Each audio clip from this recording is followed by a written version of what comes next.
भोपाल जगत गुरु भगवान विश्वकर्मा वाहिनी संपूर्ण भारत की स्थापना बैठक हुई संपन्न। भोपाल से खबर hotel Panchhi inn and restaurant Prabhat petrol pump Prabhat चौराहा भोपाल में जगत गुरु भगवान विश्वकर्मा वाहिनी संपूर्ण भारत की स्थापना बैठक बड़े हर्षोल्लास और गरिमामयी माहौल में संपन्न हुई। बैठक का शुभारंभ भगवान विश्वकर्मा पूजन के साथ किया गया। इसके पश्चात संगठन की स्थापना, उद्देश्य और नियमावली पर विस्तार पूर्वक चर्चा की गई। इस कार्यक्रम के दौरान अपने उद्बोधन में अशोक मालवीय विद्रोही संस्थापक ने संगठन और समाज के विकास हेतु अपनी योजनाओं की रूपरेखा प्रस्तुत की तथा समाज को एकजुट होकर आगे बढ़ने का संदेश दिया। युवराज मालवीय गौ संसद बैतूल हरदा ने समाज के साथ साथ गौ सेवा पर बल देते हुए गौ हत्या की कठोर निंदा व्यक्त की। मुख्य अतिथि आचार्य श्याम बेदी जी ने अपने संबोधन में कहा कि समाज के उत्थान और एकता के लिए वे सदैव तत्पर रहेंगे। वहीं अरविंद मेवाड़ा इंदौर प्रदेश अध्यक्ष ने कहा कि समाज के उज्जवल भविष्य के लिए युवाओं को आगे आना आवश्यक है। कार्यक्रम की अध्यक्षता राष्ट्रीय अध्यक्ष श्रीमती पुष्पा विश्वकर्मा ने की। इन्होंने बैठक के समापन पर उपस्थित सभी समाज बंधुओं, अतिथियों और सहयोगियों का हृदय से आभार व्यक्त किया। बैठक में उपस्थित एमएमजी कोर ग्रुप और सभी संस्थापक सदस्यों ने समाज के सर्वांगीण विकास हेतु मिलजुल कर कार्य करने का संकल्प लिया। समस्त संस्थापक सदस्य और MMG core group Jagat Guru भगवान विश्वकर्मा वाहिनी संपूर्ण भारत। वंदे भारत टीवी न्यूज भोपाल से कौशल बैरागी की रिपोर्ट। दायित्व मिला है तो महिला सशक्तिकरण के लिए किस तरह काम करेंगी, जो महिलाओं को अत्याचार हो रहे हैं उसके लिए किस तरह जिम्मेदार निभाएंगी आप? मैं श्रीमती पुष्पा विश्वकर्मा, मुझे आज जगत गुरु भगवान विश्वकर्मा में राष्ट्रीय अध्यक्ष का पद मिला है और सभी की अनुमति, सभी की सहमति से मुझे आज ये पद मिला है। तो मैं इस पद को पूरे निष्ठा भाव से एवं पूरे ईमानदारी से इसका निर्वहन करूंगी। अपनी पूरी टीम के साथ सभी सदस्यों के एक विचार विमर्श से, सभी की सलाह से इस पद का पूरे भाव से निर्वहन करूंगी और जो अपनी मातृशक्तियाँ हैं, जो पीड़ित हैं, उनको जागरूक करेंगे और उनको हर अच्छे बुरे फैसले से बचाएंगे। उनको कहाँ गलत हो रहा है इस चीज़ का भी हम उनको एक सुझाव देंगे अच्छे से और सभी मातृशक्तियों को इकट्ठा करेंगे। उनसे यही होगा कि देखो आप उस जगह मत जाओ जहाँ पे आपका बहिष्कार हो रहा है, आपकी निंदा हो रही है, आपका अपमान हो रहा है। इस चीज़ की जानकारी हर एक मातृशक्ति को होना चाहिए क्योंकि मातृशक्ति में बहुत समझ होती है, बहुत अकल होती है, लेकिन वो कहीं ना कहीं समाज के दबाव के नीचे दबी होती है दबी रहती है, वो निकल नहीं पाती है बाहर इस चीज़ों से। तो उनको बस यही समझाना है कि आपका परिवार आपके साथ है, तो आप ऐसे मंच पे मत जाओ जहाँ आपका अपमान हो रहा है, जहाँ आपकी निंदा हो रही है।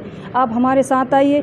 मैं ये नहीं बोल रही कि आप हमारे साथ आइए, आप हमारा काम देखिए, हम क्या कर रहे हैं, मातृशक्तियों के लिए क्या कर रहे हैं। और हमारे संगठन का जो गठन हुआ है, इस संगठन में मातृशक्तियों को बराबर से सम्मान दिया जाएगा। यहाँ पे कोई पुरुष नहीं होगा, कोई मातृशक्ति नहीं होगी, सब आपस में एक होंगे, सब एक मिलकर काम करेंगे। यही हमारे संगठन का उद्देश्य है, यही हमारे पूरे परिवार का उद्देश्य है जगत गुरु भगवान विश्वकर्मा जी का। कहीं ना कहीं समाज के जो बच्चियां हैं वो लव जिहाद का शिकार बन रही, तो उसे रोकने का किस तरह प्रयास करेंगे, तो उस परिवार को किस तरह आप देखो, लव जिहाद का जो बच्चियाँ शिकार हो रही हैं, इसमें कहीं ना कहीं हमारे घर परिवार से ही शुरुआत होती है। उसका सबसे पहले यह जाता है उसकी माता पे। अपनी जो उसकी बिटिया की माता है वही उसको ये संस्कार नहीं देगी कि आप अपना धर्म छोड़कर गैर धर्म में जा रही हो, मुस्लिम धर्म में जा रही हो। ये वो कहीं ना कहीं बहुत गलत है। अपने परिवार में, अपने धर्म में इतने संस्कार दिए गए हैं, लेकिन आजकल बच्चियों को इतने छूट दी गई कि आप कहीं भी जाओ, कहीं भी घूमो, कैसे भी रहो, कैसे भी कपड़े पहनो। ये सब शुरुआत होती है घर से, परिवार से होती है। जब बच्ची बहुत आगे निकल जाती है तो कहीं नहीं वो गैर धर्म में जाती है, फिर कुछ भी नहीं देखती, मुसलमान से जुड़ रही है। फिर बाद में क्या हो जाता है, कई टुकड़े बंद करके पैक करके फ्रिज में रखा जाती है। ये कहीं ना कहीं बहुत गलत हो रहा है ना। तो इसकी शुरुआत घर से ही होती है। घर से ही अपने बच्चों को वो संस्कार दो जो अपने धर्म में ही रहें। धर्म में, सनातन धर्म में भी कई ऐसी जातियां हैं जो अपने धर्म में अपनी बच्चियाँ रह सकती हैं, गैर धर्म में जाने की ज़रूरत नहीं है। लेकिन बच्चियाँ भटक रही हैं, तो माता पिता का फ़र्ज़ है कि अपने बच्चों को संभालें, अच्छे संस्कार दें, जिससे बच्चे अपने धर्म में ही रहें। अच्छा, जैसे परिचय सम्मेलन वगैरह होते हैं जो नवयुक्त युवक होते हैं, उनके लिए तो समाज हर संगठन कर रही है, लेकिन कुछ विकसित हो जाते हैं, कहीं ना कहीं विधवा हो जाते हैं, उसके लिए क्या प्रयास कर रहा है समाज?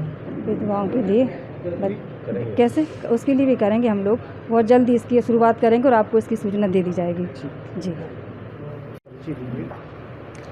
मैं सबसे पहले आपके इस मीडिया चैनल को और उसके सभी जो देखने वाले हैं उन सबको मैं नमस्कार करता हूं, प्रणाम करता हूं। ओम नमो विश्वकर्मणे। मैं अशोक विद्रोही मालवीय जगत गुरु भगवान विश्वकर्मा वाहिनी का जो राष्ट्रीय संस्थापक हूं और आज के दिन जो है वो इस संगठन की यहाँ पर पंछी होटल में कि कॉन्फ्रेंस हॉल में जो है वो स्थापना हुई। करीब 40 से 50 हमारे जो संस्थापक सदस्य हैं वो यहाँ एकत्रित हुए, जो पूरे देश भर से आए, अदर स्टेट से भी आए, मध्य प्रदेश से भी आए, अलग अलग स्थानों से आए हैं। और उन सब की उपस्थिति में आज ये जो संगठन है जगत गुरु भगवान विश्वकर्मा वाहिनी संपूर्ण भारत, इसका जो है गठन भी हुआ। और बहुत सारे हमारे पास अभी ऐसी पोस्ट हैं, क्योंकि जितने लोग हमारे पास अवेलेबल थे उतनी हमने जिम्मेदारियां बांटने का काम किया है। इसके बाद और भी लोग अदर स्टेट से जुड़ेंगे, सबको हम इसमें शामिल करेंगे। हमारी संस्था का जो मुख्य उद्देश्य जो है वो हर तबके के व्यक्ति को जो कि विश्वकर्मा वंशज है, विश्वकर्मा को मानने वाले हैं, उनको संगठन के साथ जोड़ना है और उनको जितनी इच्छाएं वे रखते हैं हमसे, संगठन से जो अपेक्षाएं रखते हैं, उसकी आपूर्ति के लिए उनको पूरे मिलजुल करके हम मदद कर सकते हैं। हम सारे विश्वकर्मा मिल करके एक अपने पिछड़े हुए विश्वकर्मा को आगे ला सकते हैं। ये पुनीत उद्देश्य। भारतवर्ष में विश्वकर्मा समाज के काफ़ी संगठन हैं, तो ऐसा क्या मूल उद्देश्य रहा, क्या कारण रहा जो आपको नया संगठन बनाना पड़ा? उसमें बहुत सारी चीज़ें हैं, क्योंकि संगठन जो है बरसों से चल रहे हैं और सबका एक पैटर्न है। पैटर्न ये है कि हमारे साल के 2 कार्यक्रम होते हैं जिसको वो मनाते हैं। वो कुछ गलत करते हैं ऐसा भी मैं इस मंच से नहीं कहना चाहूँगा, क्योंकि सब अच्छा काम कर रहे हैं, सब कुछ बहुत बढ़िया काम कर रहे हैं। लेकिन इसको जैसे अभी अरविंद जी ने, जो हमारे प्रदेश के अभी अध्यक्ष मनोनीत हुए हैं मध्य प्रदेश के, उन्होंने भी अपने विषय में काफ़ी लंबा इस पर बात रखा है। मेरे भी विचार ये थे कि हम संगठन के माध्यम से कैसे हम अपने समाज के उन पिछड़े तबके के और उन युवाओं को, जो कि समाज से कटते जा रहा, सिर्फ इस वजह से कि उनके लिए संगठन सोचता ही नहीं है, युवाओं के लिए संगठन सोचता नहीं है। और मैं कार्यक्रमों में देखता हूँ कि युवा गायब रहते हैं, माता पिता आ जाते हैं प्रोग्राम में, लेकिन युवा गायब रहता है, युवा वर्ग नहीं रहता है। वो कैसे जुड़ेगा? तो उसको तो एक ही बात समझ में आती है, क्या मेरा संगठन मेरे किसी रोजगार के संदर्भ में सोच सकता है? तो हमारा पहला तो तारतम्य ये होगा कि सरकार की तमाम योजनाओं को या सरकार की रोजगार उन्मुखी जो स्वरोजगार स्थापित करने की योजनाओं को आम जनता तक पहुँचाना, उनको मोटिवेट करना, उनको कोऑपरेट करना, उनके लिए माहौल तैयार करना, और ये करके हम उनको एक स्वरोजगार स्थापित करने में मदद करना। और जैसे कि अभी हमारे अध्यक्ष जी ने कहा है कि हम संगठन की ओर से क्या हम ऐसा कुछ उद्यम खड़ा कर सकते हैं कि हम सब मिलजुल करके, क्योंकि सब खाते पीते घर से हैं, सारे पदाधिकारी अच्छे हैं, सब अपना समाज सेवा में वही आता है जो खाता पीता घर से है। अच्छा, ऐसा क्या कारण है जहाँ जब प्रधानमंत्री नरेंद्र मोदी ने इतनी बड़ी योजना लागू करी थी, प्रधानमंत्री कौशल विकास योजना, जो विश्वकर्मा समाज के लिए कहीं ना कहीं बहुत बड़ी उपलब्धि थी, उसमें विश्वकर्मा समाज भागीदारी नहीं ले पाया है और अन्य समाज ने काफ़ी अच्छी भागीदारी ली, इसका क्या कारण रहा था? उसके पीछे ये कारण हो सकता है, क्योंकि मैं जितना जानता हूँ, क्योंकि मेरा दोषारोपण किसी पर नहीं है, लेकिन सही कोऑर्डिनेट शायद लोग नहीं कर पाए। जो कोऑर्डिनेशन होता है कि अगर मैं समाज में हूँ तो मैं सबसे पहले अपने समाज के उन लोगों की सूची तैयार करूँ, खुद उनकी गिनती करके कि भाई कितने ऐसे लोग हैं जो स्वरोजगार करते हैं या जिनको इस कौशल विकास योजना का लाभ मिल सकता है, उसके वो प्रतिभागी हो सकते हैं। उसका अगर मैं समाज की एक्टिविटी में हूँ तो सबसे पहले मेरा दायित्व है कि मैं उनकी लिस्टेड करके और उनको जानकारी दूँ, मीटिंग लेकर के उनको बताऊँ कि भैया ये योजना आई है कौशल विकास की, सब कुछ है, बोर्ड के भी हैं, सब कुछ है, सारी चीज़ें हैं।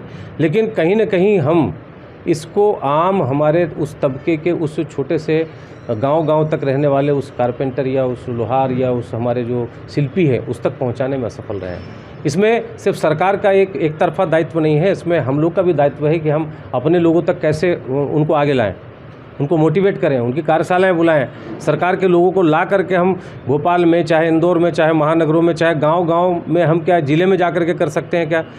हर सरकारी तंत्र का अधिकारी आज उस योजना के मोटिवेशन के लिए तैयार बैठा है, बस आपके निमंत्रण का इंतजार है।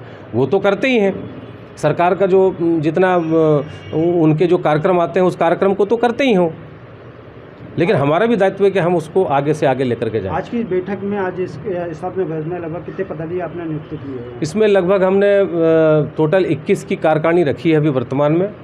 एक्सटेंशन हो सकता है, लेकिन चूंकि पंजीयन कराना है तो इतनी ज़्यादा संख्या में पदाधिकारियों की सूचीबद्ध करना थोड़ा सा असंभव है।